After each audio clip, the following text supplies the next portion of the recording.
Alright guys, I really want to ride a quad, but that's got a huge oil leak. The Warrior, we actually sold the Warrior. Warrior's gone. Got the Blaster. I really want to ride my quad, so I don't know what's wrong with it, but when I start it, it will run on choke, right? Idle, right? Then when I push the choke in, it like idles higher, and then I'll hit the gas. Now we just got to remove all these bolts with 10 mils. Then we can pull the rear plastics off. Then we can get access to the carb. And this will just all come off. Also, there's our little bracket down here. Right there that boot hooks onto the carb. And then that will all just come out. So let's take this rear plastic setup off.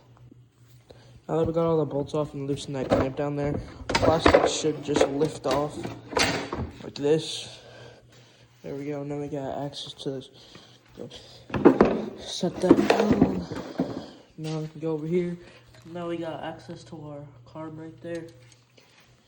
Now, yes, just remove that clamp right there. Then we can pull our carb off, screw our cap off. So it's... Alright, we just unscrewed the cap from the carburetor. And the needle was just sitting in there. Doesn't have a clip on it. It was sitting down. It wasn't even connected to this. I really don't know what happened to the clip. And I'm guessing that broke off or something. That's why this isn't still on there, but we're going to look into here and see if we can find it or not. But I don't know if that's... Alright, so the needle clip ended up just been sitting down there. But anyways, I took the needle out, I took all this out, and I put the clip back on.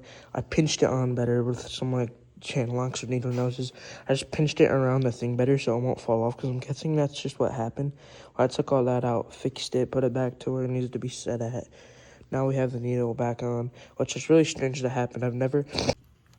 Alright, we just got this all back together. Got the cable in there. Got that little clip in there to hold the cable on. So we got this all on. Now we'll be able to slide this into the carb. So let's slide this into the carb. The needle's in there. The slide, everything's on there. Got this clamp back on. Now I should be able to just slap the carb back on, mount it up, then throw the rear plastics on. Now let's see if it runs. It should run, because that was definitely the problem, because it was just feeding it all of the gas, because the needle was just pushed down the whole time because it was just sitting in there. So let's throw this carb on. Alright, we just got the carb back on, the plastics on, everything's back on. Let's fire this thing up and go rip it. Let's see if she runs. It fired right up.